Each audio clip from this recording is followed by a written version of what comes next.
Good morning, Africa. How you all doing? Welcome to another episode of the podcast Africa, the next big thing. And the mission of this channel is to help African entrepreneurs become influent leaders by promoting out your brand, your business skills, your culture, and sharing your success stories so that will keep the African youth inspired and it will also connect you to the foreign investors.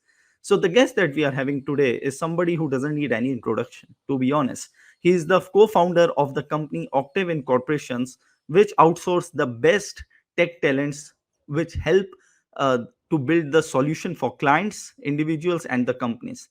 They train and get all those students prepared to the top notch tech solutions for the business. They also have lot of programs that they are doing of Python, machine learning, computer vision, and also the deep learning. So he's here with us today. His name is Mr. Michael Ojo. He's the co-founder of the Octave Incorporations, and he is here with us. Here he comes. Hi, Mr. Michael. How are you? Hello, how you doing? Yeah, good morning. Oh, yes, yes. A very good morning to you. So, how's Yeah, everything? How is Nigeria? yeah, Nigeria is very fine. Thank you very much, Chirag. How's you said you're in America, right? No, I'm in India right now, but Oh, okay. I'm working in America. Yeah, So India is how's cool. India? Yeah. Oh, Oh, it's cool. Yeah, the lovely, winters lovely. are going to come very soon in India. Oh, okay, great, great. Yeah. Oh, that's great. So the topic of today's Mr. Michael, like we discuss about entrepreneurship. You are yourself an entrepreneur. You are an inspiration. You're changing a lot of lives in Nigeria, which is recommendable. It is something which is real. It's applaudable as well. You're really doing a great job, an awesome job, Mr. Michael. So Yeah, just thank before you. we jump to the topic and all those things, I just want to start with a little bit your backstory. Like how did you get started? What your backstory, your education, what was your childhood like, everything.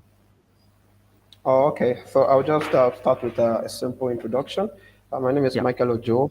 I'm from Nigeria, and I'm also a student of University of Lagos, studying Wow. chemical engineering. Yeah, I'm my final year, and I'm also the founder of Octave Corporations, which was founded in 2021 February, and we aim to advance digitization in Yes. Nigeria and Africa at large by providing available, accessible, and affordable digital education and services. Okay, so that was the aim of the whole company being founded. And I come from a very local area called Obalende in Lagos, and it's an area where there's really no motivation to progress. There's no infrastructure for digitization. All the I school understand. environment are just really low grade, and you know people who you grew up with, who you see as an adult, tend to be stuck and stagnant in the same place. So there's no form of progress. So that's one of my motivation. Okay, trying to see how we can advance the level of digitization. Starting from my community, and then Lagos and Nigeria as a country, then as Africa as a continent. Yeah. Oh, amazing, amazing story. So that's really awesome. So what were the challenges in your journey? Like say, like you told me, like you comes from a very humble background, I would say. Like, okay, Yeah. where there were not so opportunities, I can understand. Like there are times, when the people who are around us, they have a different mindset. They don't even motivate us, but they always demotivate us. When we tell them something new, they always demotivate. That's not possible. So what were the challenges in your journey, and what was the tipping point where you decided, yes, this is what you have to do? Well, the challenges were quite many, starting from the fact that my initial idea wasn't to establish an edtech. So it was actually to go into manufacturing of, robots and drones, because I'm also a robotics engineer. Yeah. And I formed the team, and then we had done our research survey, and I've wanted to begin the process. But at the time, there was no form of funding. We were all bootstrapped. So we couldn't further. We couldn't further that project. So we decided to just begin an edtech. it's much more cheaper and affordable to gather individuals and teach them digital skills while they pay an affordable fee for it. So we had more challenges, including the technology. We needed to build a platform where we could, communicate with our learners, and we did not want any form of restriction. So we decided to do virtual live trainings where we get students from far and wide, not only in our community but in different states in Nigeria, and then we teach them different skills like data analytics, data science, graphics, web development. So one key challenge was the funding to keep moving forward and the infrastructure needed to make it convenient for both the instructors and the learners. Okay, and of course, at some point it got so frustrating that we had to cool off a bit and like, okay, let us re-strategize and see, let's see how we can make it much more sustainable, despite the fact that there is no investment yet. So we just restructured the whole learning system and called it a boot camp. So we made it a 2 months duration, and then more students Mm. started coming in, and you know, so basically, and so, to summarize the whole challenges, is basically the funding, the technology and infrastructure, and also the enabling environment, right? Definitely, the learners needs the gadgets, right? They need their laptops, they need Of internet, course. and all of these are mostly not available in this part of the world, and if it's available, it's quite expensive. So those are one of the Yes. roadblocks that we faced, but well, we try to work around the challenges and keep moving forward nonetheless. Oh, thanks for your openness, man. So, like, how many students do you train per batch? Is it something specific or no? It's like I've seen, like, many coaches that they only have, okay, 20, 30 students per batch, and even some do 100. So, is there any number that you do, or how it is? Well, we don't have a limit on our students. In fact, as of now, we've trained over 2,500 students since 2000. 2021. Yes, so yes, total. And we tend to push that number to about, say, 10,000 to 15,000 by end of next year, by Oh, accelerating, the whole thing. So, yes, it's more of a cohort-based learning system, but each cohort does not have a limit of students, right? You can have as many as yes, possible yes, coming in to take and then we do both free trainings and we do paid trainings, you know, uh, yes. Okay, depending on the particular program at that particular program. point in time. Yes, yes. So Oh, the numbers are basically random, but there is no limit. There's no limit to students. oh, just great. So, Mr. Michael, according to you, what does entrepreneurship really means in the African context? Like, there are a lot of challenges, but so what it exactly means when it comes to Africa? Well, as you know, Africa is a a space in Earth that's full of potential, right? We have a Yes, lot no of doubt. unattended problems, and there is no high level of digitization or industrialization and all. So entrepreneurship in this space would be to find solutions to these problems, right? And being able to make a business of it. There is the market, right? But you just need to be really smart about it because there are several other external factors that will affect your journey as an entrepreneur. So you need to be, perseverance. You need to be patient, and you need to be innovative in your thinking, and you need to not let any form of distraction or noise affect you. For instance, several things like government policies, enabling environment, all of these things really affect the journey, right?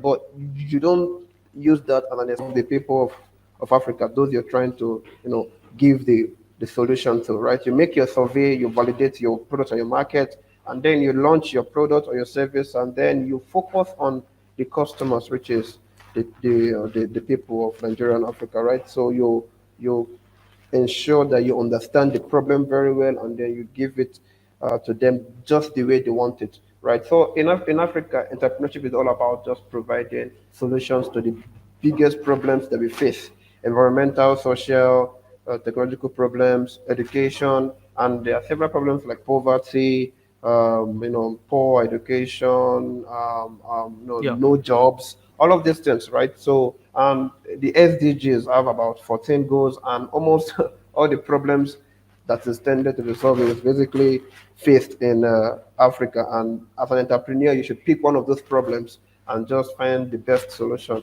and a good approach to solving the problem. And then not forgetting that you have to make profits.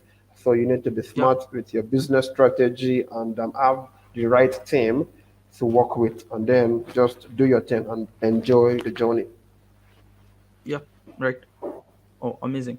So, like, okay, according, like, you have just touched the challenges that, like today, African entrepreneurs, what they are facing today. So, my next question to you is how African entrepreneurs are handling then these challenges, the continent challenges and all, because there are a lot of success stories. Even you are also an example. How do you guys like just conquered all those challenges which are coming? Like, what are the reasons? Like, because yes, there are a lot of successful entrepreneurs. I know myself, lot of African entrepreneurs who are in United States right now. They are doing amazing job. So how do you guys conquer that continent challenge? Well, one of the ways to conquer the challenges is to basically not let it be a factor or a determinant of your success, okay? Because there are some things that you cannot control, that things above your control. Because in process design, there is the internal factors and the external factors. So the external factors are what you cannot control, things like government policies, Yeah. environmental problems, and the rest. While the internal factors are what you can control, right? What you set for yourself, like the team you work with, the technology you're using, and your method of approach, right? So one way is to understand your your product and service well, because you have to understand what you're giving to the public, and then now let the public understand them too, so that you can there's this agreement and mutual understanding between the two parties, the producer and the consumer, right? And also you have to be very patient, right? Because lots of things could really frustrate an entrepreneur in this African space, right? There is in terms of electricity, which is one of the major issues. Internet connections sometimes can be so bad that you cannot do anything for the whole day. So all of these things are challenges, yes, that tend to want to put you down, but you should look above those things and just focus on your goal. And that's why you need to have a mission and a vision, right? So let the Yes. mission and vision drive you. Let it drive you forward. So as long as you are focusing on your mission and vision, there is no form of challenge that's going to actually draw you back. Yes, you would need time to rest. You need time to, I don't know, it's a time of recession and just to chill out the old pressure, right? But then you shouldn't give up. You should be relentless and just keep moving. No, the challenges will always come. They are always there, right? But you keep moving forward nonetheless. Yeah. Oh, I love this, what Mr. Michael, what you have just mentioned right now. And I want to tell this to all the viewers right now. Like, there are times when you all feel like giving up. Like, this is not for me. I have internet challenges. I have this thing is happening with me. I don't have a good laptop. I don't have a good internet. I don't have a good space to work with. But as Mr. Michael mentioned right now, if you have your mission and vision cleared, and you know nothing can stop you. Like, I what personally do, Mr. Michael, every day I write my own goals, like my mission, what are my goals, what I have to achieve. Every day I write, so that I know, like, if sometimes these challenges comes to me, I always read it, because I write every day. So this will keep me inspired as well. So to all the viewers, you guys can also do all these things, because these things are really really important, that will keep you on going. So, Mr. Michael, my next question to you is now, uh, it's nothing related to politics and all. So to all the viewers, it's nothing about politics, but I'm just mentioning, and I just want to know, like, how Nigerian government is promoting and supporting entrepreneurship in Nigeria right now. Just wanted to know that. Okay. Well, to be honest, they are really trying. They're really, really trying because I'm actually a beneficiary of some of their programs, you know, focused on entrepreneurs. So recently, our National Institution of Technology and Development Agency Yes. partnered with edtechs like um, Coursera. They partnered with BlackBerry. They partnered with Binance to give Binance. free digital skills training to entrepreneurs and the youths, right, so that they can learn the skills. And they have a goal to upskill over 50,000, Nigerian youths and entrepreneurs, in a set Yeah. time zone. So they're really trying. They're doing their best, and there are several other programs for incubation and then they also give access to funding, but that is where they have to work more on. But then they do, But I am a beneficiary of those programs. In fact, currently I'm enrolled into the Coursera program where I have access to lots of different courses, right? On blockchain Great. development, on Yeah. artificial intelligence, and cybersecurity, all of those very important skills. So they're really supporting, but it might seem so not effective because it may not reach, you know, as many people that needs it. But then the little that that are beneficiaries can actually attest to the fact that they're actually doing their best. Oh, oh, that's amazing. That's really great. So, according to you, right now, how much, you know, Africa is ready for the digital transformation? Because, we are living in digital era. And America, US is a superpower. And they are always the first mover of everything, what happens around the world. I think many countries, they are far behind from USA because USA they always wanted to be at number one. So the digital transformation, like it came in USA in 2008 2010, what in India we come to know around 2017 18. And I think now in Africa also it's coming. People are aware about, something about digital and all. Yes, there are a lot of people who are not, but at least some of them, they are aware. So according to you, what is the future of digital revolution in Africa? Well, I think uh, to some points we are very ready. It's just that there are still some things to be put in place. The infrastructure is there that needs to be advanced and upgraded. Of course, the power issue, like electricity, and also the enabling environment. But as at now, especially in Lagos, Lagos is like the hub of entrepreneurs and innovation in Nigeria, right? And it Mhm. is said that Nigeria is the giant of Africa, right? So as long Yes. as Nigeria is excelling, Africa is also excelling. But then, looking at a very broader scope, I think there's a lot of work that still needs to be done. A lot of people cannot still afford to even if you make the digital skills completely free, right? They will still need to have data and have the devices, which will cost money. So there's nothing Yes, of course. completely free because there's still going to be a cost attached to that. So all we need is just to see how we can continue reaching out to those that are yet to be, you know, some persons don't even know how to operate the tablet or the mobile phones or let alone the laptops, right? Some don't even know what digitization mean or how it can affect their lives. So there's a lot of work that still needs to be done to advance the level of digitization in Africa. But there's a lot of hope because lots of edtechs, lots of startups, lots of entrepreneurs have been sprouting up to solve those problems. So give or take, in the next 5 to 10 years, we would see a very substantial change in the level of digitization, in a good way, right? So we are Yeah. looking at having at least some hundred of thousand more digital savvy individuals in Africa, and that will also lead to a multiplier effect, right? So as you are, that's why I also advise our learners at Octave that they should also have this entrepreneurial mindset, so that as they are learning from us, they should also find something to do and also try to help others with what they've learned, try to apply the knowledge to help others to also, upgrade. So yes, as long as we work together to solve those problems, I think there's a lot of hope for Africa, and I think we are ready. We are ready just have those, and at least if the electricity and the infrastructure are set, I think the rest is no problem because Africans have very brilliant minds, right? Very Yes, no brilliant doubt. minds. So No if you doubt. just put them under maybe 2 3 months of rigorous training and then another 3 months for projects and experience, they become something else, right? Become something innovative, and have become a solution provider on their own, which is very good for the growth of Africa. Yes.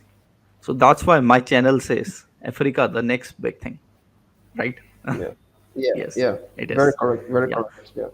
Yes. So, Mr. Michael, my next question to you is now, so where do you see yourself after 5 years? And also, are you open to collaborate with others? Let's say others who are also working in digital transformation, digital revolution, and all. Are you open to collaborate right now? And where do you see yourself after 5 years? Okay, so remember when I was talking about the challenges, I told you that the first thing we wanted to, work on was a robotics and drone manufacturing firm, right? So in 5 years' time, I think we should have gotten the required capital to actually launch the first robotics products, right? In terms of for logistics, delivery, and also for security and for industrial applications, right? So before then, we should have actually been in the manufacturing industry where we produce, and if possible, EVs, right? Electric vehicles.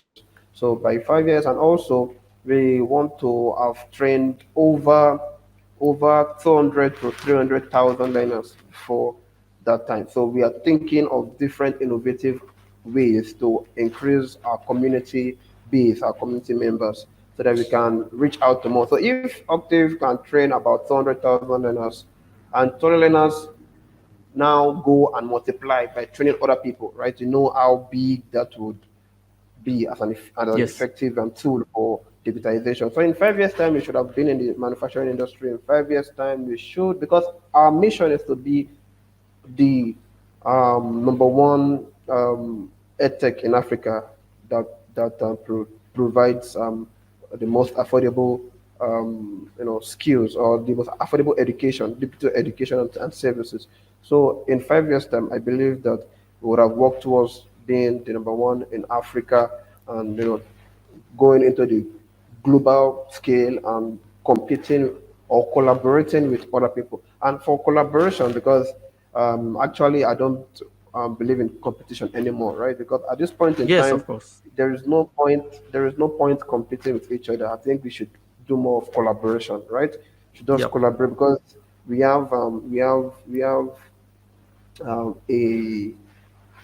we have the same problem to solve, right? We are solving the same problem. We want to advance digitization. So there's no need to compete to know, okay, who is best or who has the much more share in the market, right? No, how can we work together to achieve this goal together? Because it's a mutual goal, right? So we do this by collaborating with several other firms. We've collaborated with about 15 so far. In Wow. the UK, Skilled Up Life is in the UK. They provide internships for tech talents. So basically, when our students are done with our programs, we connect them to the Skilled Up Life team, and then they get them internships in the UK or the US or whatever companies they have. And there's also Omdina.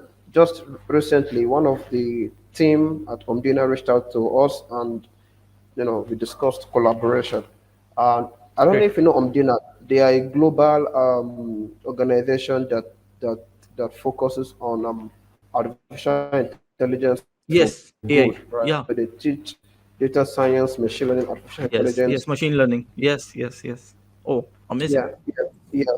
So they teach all of those to individuals in different parts of the world, so that they can build solutions, intelligent and data-driven solutions to solve social problems, environmental problems, very complex problems like flooding, like Yeah. hunger, poverty, mass displacement, those sort of things. So we are just partnered just recently, because if you check my recent post on LinkedIn, you'll see the post. We want to also, so they basically give us 500 slots for Hmm. our members to learn Yes. full stack data science and machine learning engineering for free, right? So Yeah. we are going to use the whole of 2023 to cover those 500 learners. But then, because it's a 6 month program, and they would need to work on several projects, local projects, which are projects that will solve a particular challenge in their community, and then another project for a global scale challenge problem, right? So it will take about 6 months for the complete program, and then they get a very professional certificate, right? So and that might roll over to 2024. So that's another step, towards upskilling our people, and making them be able to build innovative solutions for the. And then we also partnered with even the local companies in Nigeria, like Metro Eyes. Metro Eyes is an eye clinic.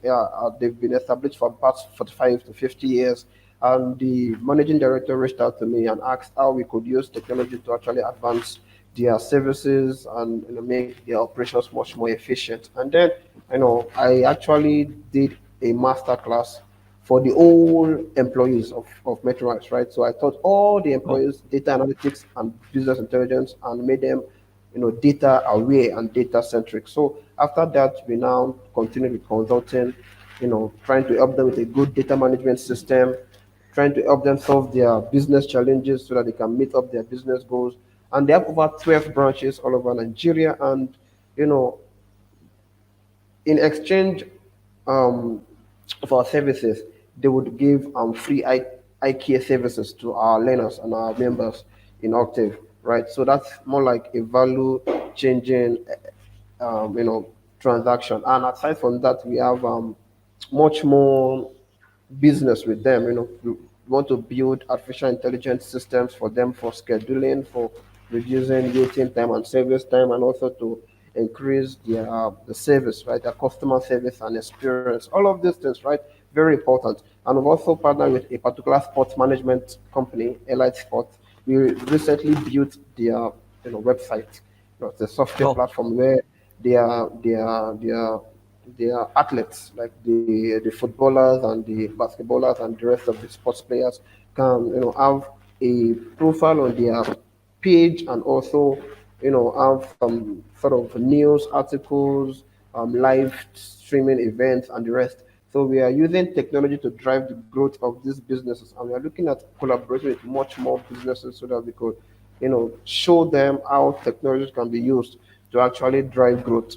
Technology is basically used to propel growth, right, with little effort, and then you have a massive um, um, return in that particular effort. So we are looking at increasing that base, to as many as 100,000 by 2025. And currently in Octave, we are building a software. It's going to be a machine learning operations software where, because of the issue of the technical skills not available in those businesses, we cannot start, it won't be sustainable teaching them machine learning, artificial intelligence. But what we can do is to provide a platform where they can still access and utilize machine learning, but they don't have to have the required technical skills. All they need to do is to know the type of data that should go in, and then the Yes. results comes out, right? So we have the predictions, we have the reports and dashboards, the metrics to be tracked, and also the reports, and all of those things that makes it business driven with data. So they don't need to know how to code Python or how to code R, all of those things. They just need to know the kind of data they should put into the software, and then they get the result in real time, right? So that it makes them proactive instead of reactive, right? Reactive is Yes. like Yes. the damage has occurred, so we want to find a solution. But we are trying to move to the point where we don't want any damage to occur. We want to be able to predict any damage so that we could avert Yes. it before it happens. And that saves cost and increases efficiency and increases and maximizes profits for the business. So we are working on that currently, and we should have the alpha version launched by March or June 2023. Oh, amazing. Because, recently I have worked with one software company, in India, and Okay. it's Alpha Silicon, and their main challenge was like they made a software, the ERP system, but their main challenge was like they don't know how to sell. They said that, we have to reach a lot of corporates, a lot of B2B companies and all. So now they were looking for employees, and when it comes to IT, the employees are very expensive. Like they take a lot of salaries and all, they demand a lot of things, specifically the salespeople. I told them, because they had a team of 250 people, I told them that these 250 people are going to work for you and going to book appointments for you. They are going to bring a lot of customers for you, and you don't even have to pay to them. And they say, how? I say that Okay. you just have to invest in their learning. I'll teach them the proper appointment setting formula, how to, book appointments with all the huge deals and crack it. What are the scripts and all everything. So he say, okay, do it. For 20 days, I did that. And every month, that man is getting 70 to 80 appointments book. And out of 80, he's closing to 15 to 20 people every month now, Hmm. consistently, after that That's 15 days. nice. Yeah, so I can also Amazing. help you with that, in the future. Yeah. Oh, So that's amazing. okay, Mr. Michael, my now next question to you is, now one thing I want to tell to all the viewers, because I ask this question in every episode, like, what do you want to appeal to the investors of North America, Europe and India? How big is African market? And this question goes to Mr. Michael as well. But one thing I want to tell you, now we have some more investors from Dubai, so I'll be not correct if I don't mention that name. So, Mr. Michael, my next question to you is, what do you want to appeal to the investors of North America, Europe, Dubai, and India? How big is Africa market when it comes to investment? Okay. I'd really want to say that Africa still has a lot of untapped resources and untapped potential, and there is a lot of very brilliant talents, Yes, technology savvy talents who are working very hard building different innovative solutions, scalable products that are not yes, just for profits or business, but also improve the lives of people in the continent. But the major yes, challenge is financial support. There are certain yeah, products that are very capital intensive, and that's why we started with EdTech because it's much more cheaper. But the way we add the money, would have gone towards hardware production, right? But we needed to be smart enough to just start from what we could afford. So I want to appeal that they should look out for startups like Octave and other places, Octave is currently focused on education, business, technology. There are people that are focusing on several other things. Like the social problems. There are people that are focusing on fintech, people focusing on sports tech and the rest. And these entrepreneurs are really brilliant. They are customer centric. They are data driven. They are technology driven. But one thing remains that without the required funding, the growth will be slow. And for us to see a very rapid growth in these solutions, we need funding. And I'm appealing to the investors that may be listening to this podcast that they should reach out to as many startups as they can, listen to the founders, and hear their sustainability approach, their financial analysis, projections, and their team, because you definitely need to have the right team, right? Because that's what we are blessed with at Octave Incorporations. I have not been paying anybody's salary since we started in 2021. It has just been incentives and any form of job that comes, we just share it. So there is no fixed salary because we are not yet that stable to hmm, start paying very not even the average. We can't even afford average, let alone the standard salary. So we tend to speak to employees. So the employees we have in Octave now are those who are also visionaries, who yes, have the mission and vision at heart and does not care about profits for now. And that's what I also want to advise people who are into that entrepreneur space to do. Try to work with people that have the same mind. But to the investors, I'm assuring them that there is a lot of brilliant minds working on several scalable products and services that are making lives better and advancing the continent forward. But they have different challenges, and the major challenge, the major, if you take a survey and take it across entrepreneurs, the major challenge you will see that is common is funding, right? Funding. Because funding is necessary. We need, at least Yes. we need to eat. Yeah, yeah, of course, So, of and then we course. also need to invest in the technology. Okay, so funding is quite important. And I understand. even if it's not financial, it could be something else, right? It could be exposure. It could be exposure. Excellent. It Yeah. could be it could be referral, right? You can refer people to patronize these people, right? You can. So even if it's not monetary, it should not be something valuable that can move them forward at least. And the more they move forward, the better for Africa, right? The better for everyone Yes. that the solution is providing for them, right? So that's what I would say. I would say that they should just consider meeting as many startup founders as possible, having a discussion with them, and see how they can help out with their mission. Yes. Oh, amazing, amazing, Mr. Michael. And yes, Africa has a lot of potential. That's for sure. And amazing, because I started my journey from Africa. I was in Ghana side by side. I started my online journey with besides my job, and I know where I am today. So Africa has a huge potential. That time I just saw the opportunity, and yes, I really cracked that. No doubt about it. Okay. Yeah. So, Mr. Michael, my last question to you is: I ask this in every episode.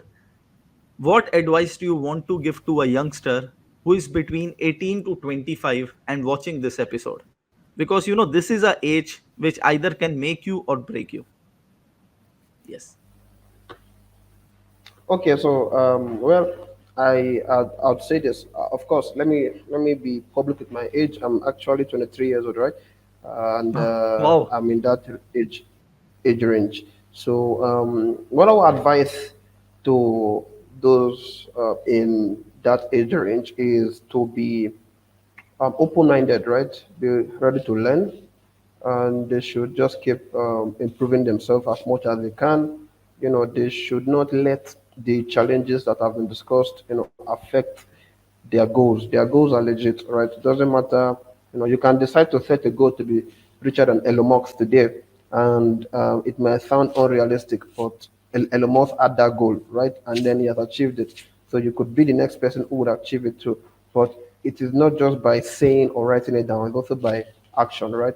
Working towards it, Yes. having a plan to achieve it. Okay, and so you need to be proactive. You need to be innovative in your thinking, and you need to be very, very open to learning every day. Learn new things, follow new trends. Do not let anything pass you by. There are lots of opportunities online. So be online, be on platforms like LinkedIn, Facebook, and join groups that actually, you know, talk about stuff that you're interested in, right? And if you want to Yes. go into the entrepreneurial space, you need to basically just pick a problem. There are several problems. This is Africa that has numerous problems. So you can't say you can't find one problem, right? There's housing problem, there's poverty, there's hunger. So there are a lot of problems you can pick from. So pick one, and each problem does not have a one size fits all solution, right?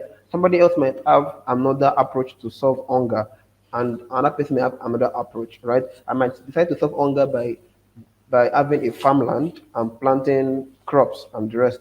And I can try to also end hunger by providing jobs which also provide money that they can use to feed themselves. So it doesn't matter, um, you know, the problem. What matters is what you're trying to provide. So you need to actually work hard to understand, that particular problem and learn the skills required, work with the right set of people, and just focus on the goal. If you Yes. want to be an entrepreneur or whatsoever, do not focus on the money. That's one of the mistakes that entrepreneurs make. They focus on the money, and that's why there's a difference between an entrepreneur and a, if when I say a business, is it going to be a businessman or an hustler? A So there's a difference between business owner. there's a difference between an entrepreneur and an hustler. So an hustler is basically working towards getting a pay, right? Just going there, just you could be an hustler, right? Just going there just for the pay. You don't have a mission, you don't have a vision, you just want to survive, right? While an entrepreneur is not just for the money, he's probably wants to solve a particular problem, right? It doesn't, it is eventually going to be profitable, right? That is no brainer. As long as you're able to solve a problem, there is a market, the money will surely come. But because of the scope of the problem you're trying to solve, it may not come as soon as you want it to be. So you need to be patient, right? And don't just jump from one place to the other. Focus on one thing, validate your idea, your product. Don't guess. That's why I advise that you use data, take surveys and validate your product and service. Do not guess that, for instance, I'm in the school environment and I say, okay, it seems that the students needs an app for food delivery, right? And I did not go and ask for their opinion. I just go and build it. I hired some app developers and I built it. And then after I launch it, I realized that they don't even need it. You've wasted Yep. money and resources, right? So that's why product validation is very important.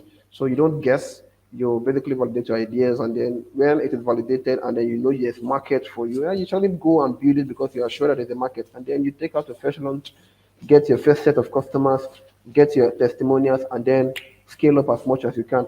So patience is very required um, in the journey, any journey at all.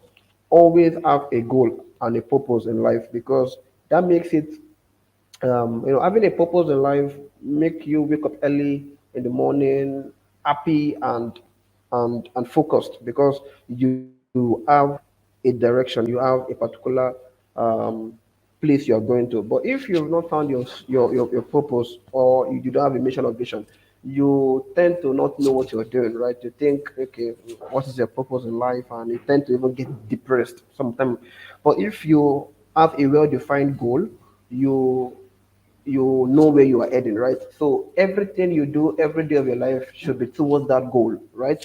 So every day you wake up, there is something to be done because something has to always be done to get and approach that goal. So having a mission, a vision, and a purpose is very important and key to self-development and also nation building because when you have a goal to advance digitization in Nigeria, and make Nigeria become part of the countries in top digital technology, everything you're working is towards that goal.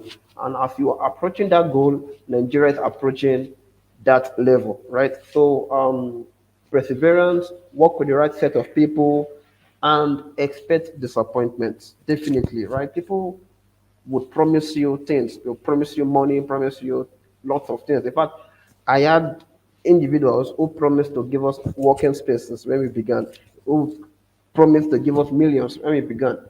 One of the mistakes I personally made was planning on those promises.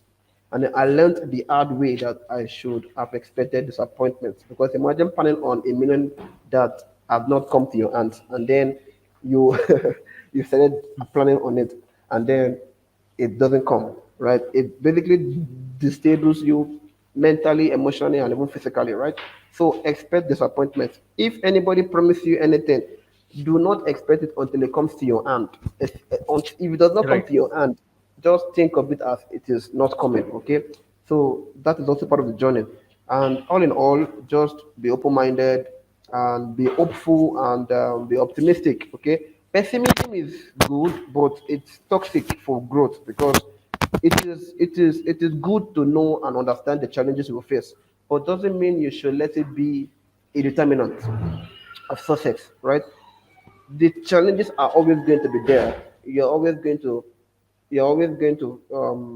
meet things that are above your power, right? The government are going to frustrate you. Look at what Nigeria government is doing for those in the blockchain and the cryptocurrency in Nigeria. They've banned cryptocurrency, right? And now those people who have started up startups on crypto cannot function optimally because of that policy. And these are things that you cannot control. But do not let them be a determinant to your success. Try to pivot as much as you can, but there is a particular goal you want to meet. And and that's what we should be focused on. So beyond the profits, beyond the money, focus on the goal. But as long as you are approaching that goal, the money will be inevitable to come. There's no doubt about that. Yes. Oh, amazing, amazing, advice to all the youngsters. And I also want to add just one last thing to all the youth. Do you know what is the biggest asset of Africa right now? You will say natural resources. Okay. You will say we are talented. We are, hard workers, no doubt. But the biggest asset that Africa has today are youth, because they have the highest volume of youth right now. And Mr. Michael is an example in front of you. He's a 23-year-old guy and he's making such, new things by himself. So what you all need right now is to invest in yourself. I say this in every episode and I will say it again. Go and invest in yourself. If you are just dependent on universities, the university teachers and everybody, trust me, they won't tell you how to make money, how to do business. But when you invest in yourself, you invest in new courses, in new skills, in new investment, you're gonna make it huge. The reason I am huge, because I have invested, you won't believe, let me give you an exact number. I have invested more than 75,000 US dollars in United States. After my after my MBA, after my masters, I've invested $75,000 to learn new skills. That's why I'm making business today. I don't come from a rich family background. I don't come from a business family background, but I am doing business today, and a good business, because I invested in myself. So this is something that you can do. And in Africa, there are huge opportunities at affordable prices. Go for it. Because if you go and see in USA, you have to pay 10 times. So Yes. go surround yourself with such people and let they come. And that's what, Mr. Michael, my podcast channel is also on a mission to bring foreign investors, so that that can easily help them. They can help them to bring all the same education. Right now I am in touch with a lot of universities in Ghana and Nigeria. I told you, the thing is, I told them that the program that you are going to invest 5 to 10,000 dollars in USA, I'm going to give it actually in less than, not even, I'm going to charge 5 or 10%. That's my goal right now. So this is what everybody has to do. So all I can say is thank you, Mr. Michael, for coming to the podcast. Let's end it over here. And I want to thank each and every one of the viewers, who are just listening. See you guys in the next episode. Thank Yeah. you. Thank you. Thank you. Bye bye.